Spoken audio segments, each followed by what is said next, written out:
I started wrapping my head when I was young.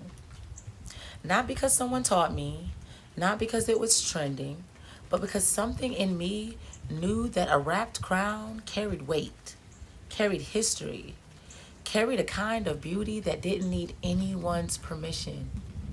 People noticed. They looked at me differently. They used words like regal and rich and royal. I didn't fully understand it in the beginning.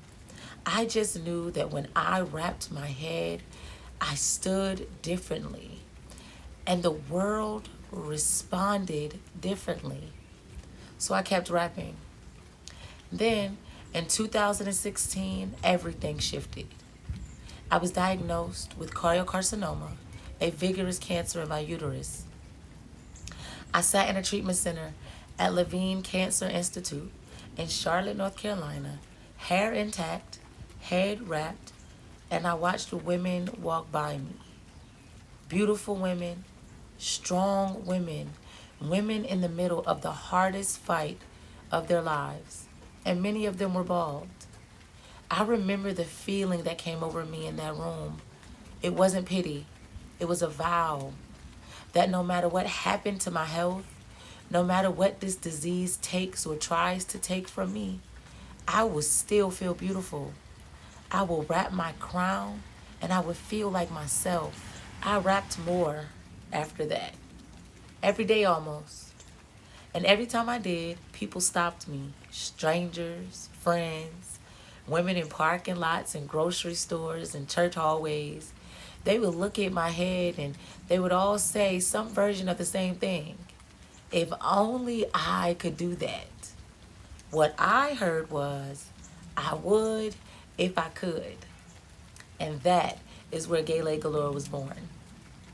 Not in a fashion school, not in a boardroom, in a cancer center, making a vow to myself and in every interaction with a woman who wanted to feel that beautiful but didn't know how to get there. I had no background in textiles, no training in fashion, no industry connections. What I had was a vision and the problem that nothing I wanted already existed. I couldn't show anyone what I meant. I couldn't point to a product and say that. I had to make it myself first, just so people could see it. When Jerry and I first started dating, his mother gifted me my very first sewing machine. She had no way of knowing what that machine would become. I taught myself to sew on it. Not because I wanted to become a seamstress, but because the thing that I envisioned didn't exist yet. And I needed to build the proof. I created my own patterns from scratch. I developed my own construction methods. I built sizing from head measurements because I needed these wraps to actually fit, to actually hold, to actually feel like something. Not like the flat, cheap, one size option sitting in a bin at the beauty supply store. Once I had something to show, I sent my handmade wraps to Nigeria, the ones that I had hand sewn myself just to demonstrate the concept. The seamstresses there took them apart, studied the construction, and sent me duplicates back. That's how production began. But quality couldn't be controlled from that distance. What arrived wasn't consistently what I had envisioned, and I realized something important. The standard that I held in my head could only be protected by hands I could teach, oversee, and trust. What felt like a setback was actually the origin of everything Gele Galore is becoming. The Nigeria experience didn't end the vision. It honestly helped clarify it. The work had to be done by trained hands, close to home, under a standard that I could see and touch and guarantee.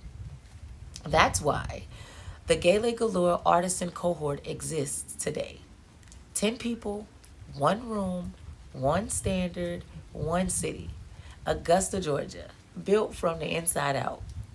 Black women have always wrapped our heads for culture, for protection, for beauty, for prayer, for survival. We wrap in grief, we wrap in celebration, We rap when we're healing. We rap when we're thriving. The rap has never been just fabric. It has always been a crown. And Gele Galore exists because every woman deserves to wear hers.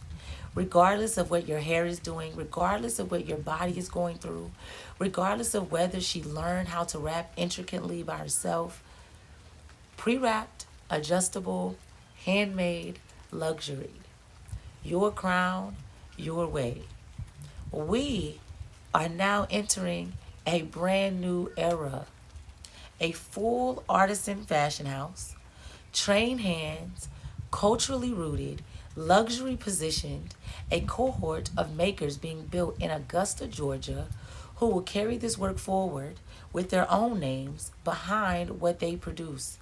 A pipeline from student to artisan to founder, a brand that doesn't just make head wraps, but it makes opportunities. But the heartbeat has never changed. It's still in that room at Levine Cancer Center. It's still that vow. It's still every woman who said, I would if I could. And the founder who decided to make sure that she absolutely could. Thank you.